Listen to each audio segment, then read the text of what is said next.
Welcome, English learners, and welcome to another great podcast with English Pod. My name is Marco. And I'm Erica. And today we have another really great lesson for you, elementary lesson. That's right, and it's another lesson about money. We have no money here at English Pod. We are in debt here. In debt? Yes. Okay, in debt. So what does that mean? Why don't you tell us? If I owe you money, I'm in debt. In debt. In fact, I think I am in debt to you. You owe me $2.50 for a Coke Zero today. That's true. All right. Okay, so let's get started. Let's take a look at our vocabulary preview. Vocabulary preview. We have 2 words today in our vocabulary preview, and the first one is recession. Recession. Recession. Recession. So, recession. Everyone's talking about it right now, and what does it mean? I don't know. That's your job. I don't know. I really don't know. Why don't you tell me, Erica, because this isn't my topic for today. Okay. Recession is a period of time when the economy of a country is doing badly. In a recession, the country is making less money. That's true. So maybe we can give a few examples of things that happen in a recession to show the meaning of this a little bit better. Right. So, for example, in a recession, many people lose their jobs. Because companies might close or go bankrupt. Exactly. And also, people start spending less money. That's true. And the stock prices of companies fall pretty drastically. Yeah, they fall a lot, hey? Yeah. And that's what's going on now in the United States. Very true. Okay, so let's take a look at our second word, and it has to do with recession. It's broke. Broke. Broke. I'm broke. Broke. It means that you have no money. You're broke. I'm broke. Right, so these are our 2 words for vocabulary preview today, and you're going to hear them in the dialogue. This dialogue is about a man who is in debt. He's broke. Let's find out what happens.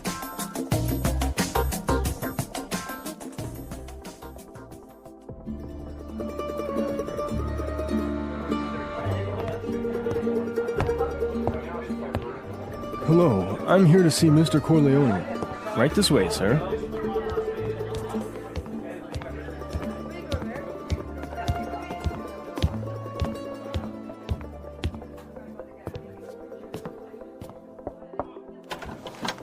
Charlie, what can I do for you? Mr. Corleone, I'm really sorry to trouble you, but I need your help. Anything for you, Charlie. Your father was like a brother to me. Well, sir, you see, this recession has hit me pretty hard. I lost my job and I'm in a lot of debt. I see. Yeah, you know, I've got credit card bills, car payments, I've got to pay my mortgage, and on top of all that, I have to pay my son's college tuition. So you're asking for a loan? Well, I just thought maybe you could help me out. What? At a time like this? I'm broke too, you know. You're not the only one who's been hit by the recession. I lost half my money in the stock market crash. Go on, get...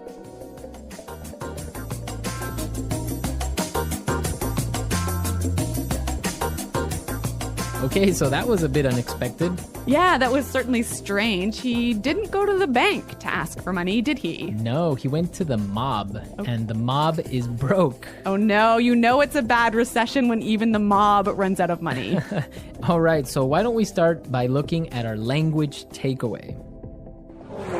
Language takeaway. All right, so for today's language takeaway, we have 4 words from the dialogue, which we think are really important. Yes, so why don't we start with the first one? Loan. Loan. Loan. Loan. So Erica, tell us about a loan. What is a loan? Okay, when you borrow money, you get a loan. A loan, yes. Not to be confused with alone. Like by myself. No, so this is L-O-A-N. Loan. Right. Okay, great. Let's take a look at our second word, mortgage. Mortgage. Mortgage. Mortgage. Now, this is very common. I'm sure many of you have mortgages. What is a mortgage? A mortgage is a type of a loan.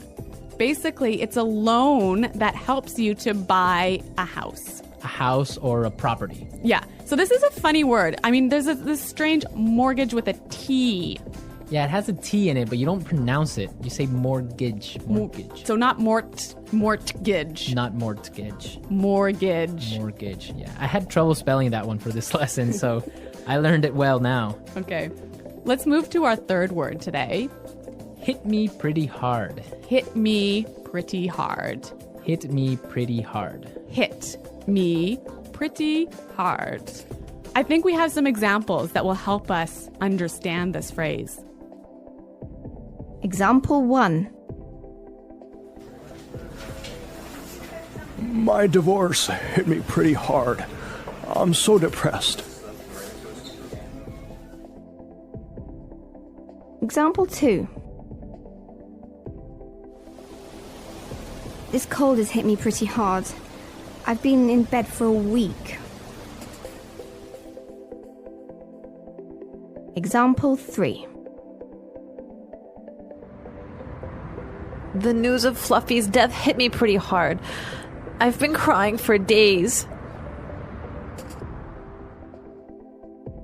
Okay, so that's a lot clearer. Yeah. Great. Why don't we take a look at our last word for language takeaway? Tuition. Tuition. Tuition.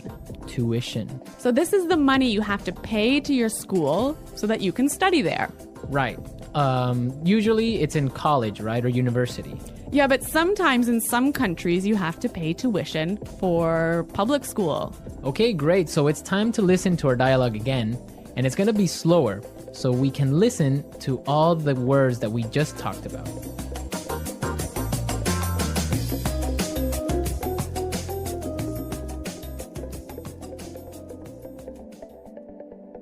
Hello, I'm here to see Mr. Corleone. Right this way, sir. Charlie, what can I do for you? Mr. Corleone, I'm really sorry to trouble you, but I need your help.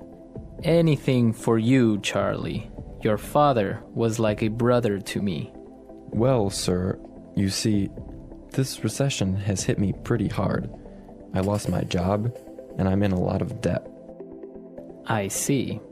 Yeah, you know, I've got credit card bills, car payments, I've got to pay my mortgage, and on top of all that, I have to pay my son's college tuition. So you're asking for a loan? Well, I just thought maybe you could help me out. What? At a time like this? I'm broke too, you know.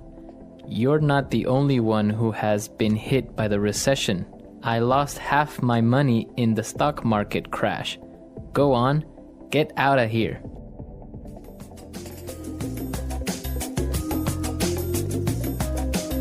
Okay, so I think a lot of the key language we just talked about is a lot more clear now.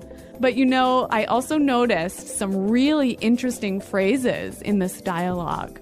Yes, I did too. So let's start with Fluency Builder. Fluency Builder. Fluency Builder is a tool that we use to help you sound more native.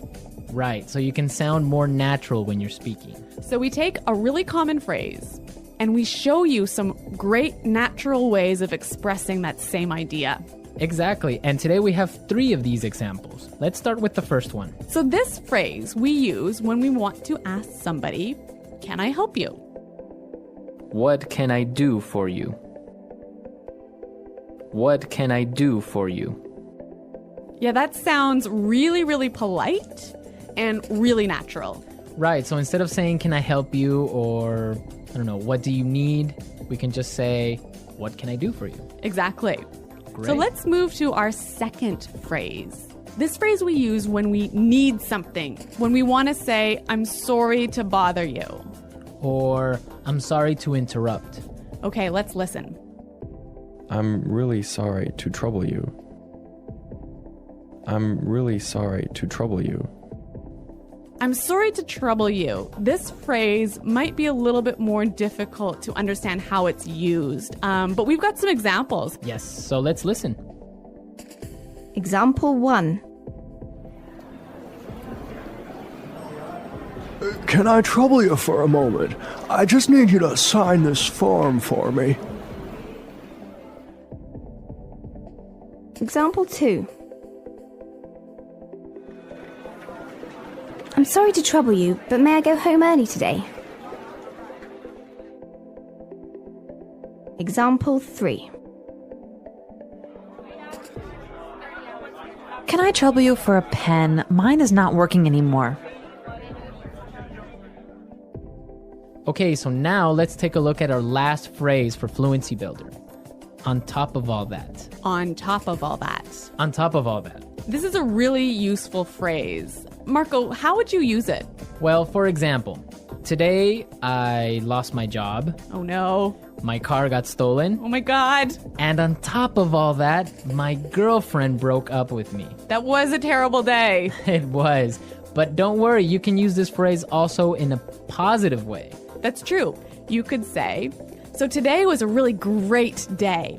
It was my birthday and all my friends came to visit me, and on top of all that, I got 1,000,000 presents. That is a great day. So you can use on top of all that in this way. It's like, and also. And also, yeah. Yeah, so on top of all that. So we are ready to listen to our dialogue a third time. We can hear all the words that we just talked about and all the phrases, and you'll definitely be able to understand a lot better now.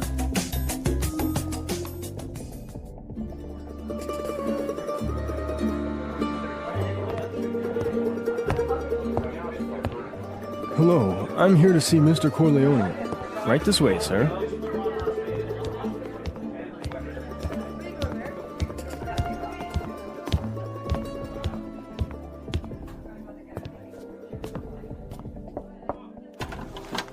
Charlie, what can I do for you? Mr. Corleone, I'm really sorry to trouble you, but I need your help. Anything for you, Charlie. Your father was like a brother to me. Well, sir, you see, this recession has hit me pretty hard. I lost my job and I'm in a lot of debt. I see. Yeah, you know, I've got credit card bills, car payments, I've got to pay my mortgage, and on top of all that, I have to pay my son's college tuition. So you're asking for a loan? Well, I just thought maybe you could help me out. What? At a time like this? I'm broke too, you know. You're not the only one who's been hit by the recession. I lost half my money in the stock market crash. Go on! Today's dialogue was all about being in debt, right? Yes. And different people have different attitudes or different viewpoints on being in debt. Yes, that's true. For example, in North America and in Canada, it's a really common thing. Yeah, it's actually almost good to be in debt. It's more than good, it's necessary to be in debt. That's right. Unless you have a history of being in debt and regularly paying off your debts, you can't actually borrow money. You can't get a mortgage. You can't get a car loan so you can buy a new car. Right, that's called a credit history. So you must have a good credit history in order to be able to, like you say, buy a car or buy a house. Yeah, and you know, the funny thing is, when I was in university, maybe I was 18 years old, the first thing that happened at university was, you know, banks came to our university and started offering you credit cards. So you can get a credit card when you're 18, no problem. And not only do they offer you credit cards, they give you like free gifts if you sign up for a credit card. I know, they really want you to have a credit card. Of course, they want you to spend more money. That's the trick. Yeah, but you know what? It's totally different. In Europe, for example, I used to live in Switzerland, and they're really careful with debt. Like, it's a bad thing to be in debt. Well, yeah, I mean, it's bad to be in debt, definitely. For example, if I want to have a credit card in Switzerland, and let's say I want to have a limit of 500 francs that I can spend every month, I need to put in my bank account 700 francs before I can even spend that credit card money. So it's totally opposite from North America. Well, yeah, I mean, in North America, it's crazy the way that people are in debt, and it's showing now with the recession, right? Yeah, that's true. So everyone, be sure to handle your money carefully. Don't be in debt unless you really, really have to. Good financial advice from English Pod. English Pod Financial Advising Service. Okay, everyone, thanks for listening. Now remember, if you have any questions or comments, please visit our website at englishpod.com. Right, Erica and I are always there to answer all the questions, and we really like to receive comments and suggestions from all our users, so be sure to go and leave us your comments. Okay, Marco, it's been fun. Yes, it has, but sadly we have to go now, so... Sir, this sentence is confusing. Had I known, I would have helped. What part confuses you? The beginning, had I known, why not if I had known? Ah, that's called inversion. It's a more formal way to say it. Formal, like old-fashioned? Not exactly, just more elegant, sometimes used in writing. But both mean the same thing. Yes, they express the same idea. Then why use the hard one? For variety, it also sounds smoother in some cases. So, it's just style. Mostly, yes, but it's good to know both. Can I say, had I studied, I would have passed. Perfect example. What about, had I slept early, I wouldn't be tired. Exactly.